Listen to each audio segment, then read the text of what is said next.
ఆదివాసుల హక్కుల సాధన కోసం పుట్టుకొచ్చిన ఆదివాసీ హక్కుల పోరాట సమితి అయిన తుడుం దెబ్బలో చీలిక మొదలైంది. 2 గ్రూపులుగా విడిపోయారు. తుడుం దెబ్బలో వివిధ పార్టీల నాయకులు ఉంటారు. వారు ఒక్కొక్కరు ఒక్కో రకంగా ప్రకటనలు చేస్తుండటంతో ఆదివాసుల్లో అంతర్మదనం ప్రారంభమైంది. దీనంతటికీ కారణం జీవో 49. దాన్ని ప్రభుత్వం రద్దు చేసినా అధికార కాంగ్రెస్, బీజేపీ, బీఆర్ఎస్ల మధ్య పొలిటికల్ వార్ నడుస్తుంది. జీవోకి కారణం మీరంటే మీరని దుమ్మెత్తి పోసుకుంటున్నారు. ఉమ్మడి ఆదిలాబాద్ జిల్లాలో జీవో 49 పొలిటికల్ ఇష్యూ అయింది. కన్సర్వేషన్ కారిడార్ తో పాటు టైగర్ జోన్ ఏర్పాటు పేరిట కొన్నేళ్లుగా ఆదివాసులను అడవుల నుంచి పంపించే ప్రయత్నాలు ముమ్మరంగా సాగుతుండటంతో ఆదివాసులు ఉద్యమ బాట పట్టాయి. దీంతో పాటు జీవో 49 కారణంగా ఉమ్మడి జిల్లాలో దాదాపు 600 గ్రామాల్లోని గిరిజనులు తమ భూములపై హక్కులు కోల్పోయే ప్రమాదం ఉందని, కావున ఆ జీవోని రద్దు చేయాలని ఆదివాసులు డిమాండ్ చేశారు. ఆదివాసీ సంఘాల ఆందోళనకు దిగివచ్చిన రేవంత్ రెడ్డి సర్కార్ ఈ జీవోని రద్దు చేస్తున్నట్లు ఇటీవల ప్రకటించింది. అయినప్పటికీ ఈ జీవోపై అధికార కాంగ్రెస్, బీఆర్ఎస్, బీజేపీ పార్టీల మధ్య మాటల యుద్ధం కొనసాగుతుంది. జీవో 49ను తమ ప్రభుత్వం రద్దు చేసిందని జిన్నారంలో నిర్వహించిన రేషన్ కార్డుల పంపిణీ కార్యక్రమంలో ఖానాపూర్ ఎమ్మెల్యే వెడ్మ బొజ్జు పటేల్ చెప్పారు.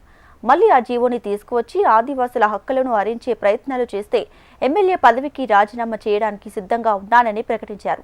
ఆదివాసులను అడవుల నుంచి దూరం చేసే ప్రయత్నాలు విరమించకపోతే కేశవపట్నం లాంటి తిరుగుబాటు ప్రభుత్వాలపై తప్పదని సైతం హెచ్చరించారు. తుడుం దెబ్బ కార్యక్రమాలకు కాంగ్రెస్ నేత, మాజీ ఎంపీ సోయం బాపురావు దూరంగా ఉంటున్నారు. కొత్తగా ఆదివాసుల హక్కుల కోసం రాజ్కోండ్ సేవా సమితిని పునర్నిర్మాణం చేయడంతో పాటు ఇటీవలే రాష్ట్ర కన్వీనర్గా ఎన్నికయ్యారు. 2016లో జీవో 49ని తీసుకొచ్చారని గుర్తు చేశారు. నాడు రాష్ట్రంలో కేసీఆర్, కేంద్రంలో మోదీ సర్కార్లు ఉన్నాయని గుర్తు చేశారు. ఈ జీవోని వ్యతిరేకించాల్సిన బీజేపీ ఎంపీ నగేష్ నాడు బీఆర్ఎస్ ఎమ్మెల్యేగా ఉన్నారని చెప్పారు. అయితే ఆసిఫాబాద్ ఎమ్మెల్యే కోవా లక్ష్మి సైతం నాడు గులాబీ పార్టీ ఎమ్మెల్యేగా ఉండి ఈ జీవోకి అనుకూలంగా చీకటి ఒప్పందం చేసుకున్నారని ఆరోపించారు. ఇదిలా ఉంటే బీజేపీ, బీఆర్ఎస్ ఆదివాసీ నేతలు మాత్రం కాంగ్రెస్ పై దుమ్మెత్తి పోస్తుండగా ఆదివాసుల్లో అయోమయ పరిస్థితులు నెలకొన్నాయి. అసలు విషయం పక్కన పెట్టి ఆదివాసీ నేతలు ఒకరిపై ఒకరు మాటల యుద్ధానికి దిగుతున్నారు. జీవో 49 రద్దుపై సీఎం రేవంత్ రెడ్డి చేసిన ప్రకటన అటు అధికార పార్టీ నేతలు, ఇటు విపక్ష పార్టీ నేతలు సైతం అనుమానాలు వ్యక్తమవుతున్నాయి.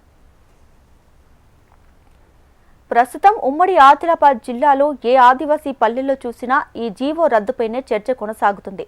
ఇంతకాలం ఆదివాసీ హక్కుల పోరాట సమితితో కొనసాగిన మాజీ ఎంపీ సోయం బాపురావు కొన్ని రోజులుగా అంటిముట్టనట్లుగా ఉన్నారు. ఆదివాసీ హక్కుల సాధన పేరిట మరుగున పడ్డ రాజా గోండ్ సేవా సమితి పేరిట కొత్త ప్లాట్ఫామ్ ఏర్పాటు చేసుకుని యాక్టివ్ రోల్ ప్లే చేస్తున్నారు. ఇప్పటికే రాష్ట్ర కన్వీనర్గా ఎన్నికైన సోయం బాపురావు ఇటు రాజకీయాలతో పాటు ఆదివాసుల హక్కుల సాధన పేరిట మళ్లీ క్రియాశీలకంగా వ్యవహరించనున్నారు.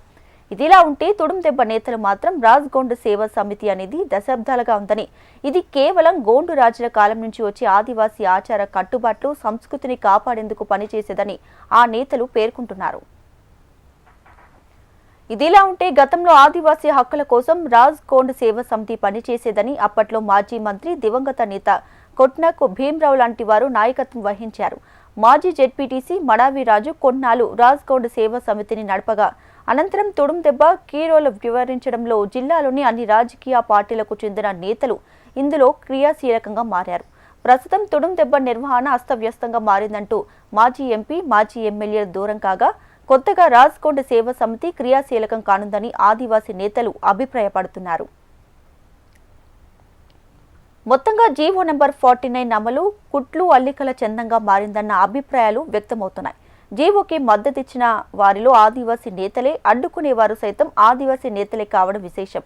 జిల్లా నేతలంతా తమ తమ ఆధిపత్యం కోసం అసలు విషయాన్ని పక్కన పెట్టి రాజకీయ రాద్ధాంతం చేస్తున్నారనే ఆరోపణలు సైతం ఆదివాసుల నుంచి వ్యక్తమవుతున్నాయి.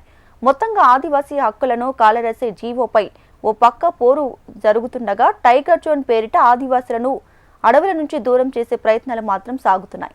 ఇప్పటికే రాష్ట్ర ప్రభుత్వం ఈ జీవోని రద్దు చేస్తున్నట్లు ప్రకటించగా కేంద్రంలో అధికారంలో ఉన్నటువంటి బీజేపీ సర్కార్ నుంచి మాత్రం ఎలాంటి అధికారిక ప్రకటన రాకపోవడంతో ఆదివాసుల్లో మాత్రం అయోమయ పరిస్థితులు నెలకొన్నాయి.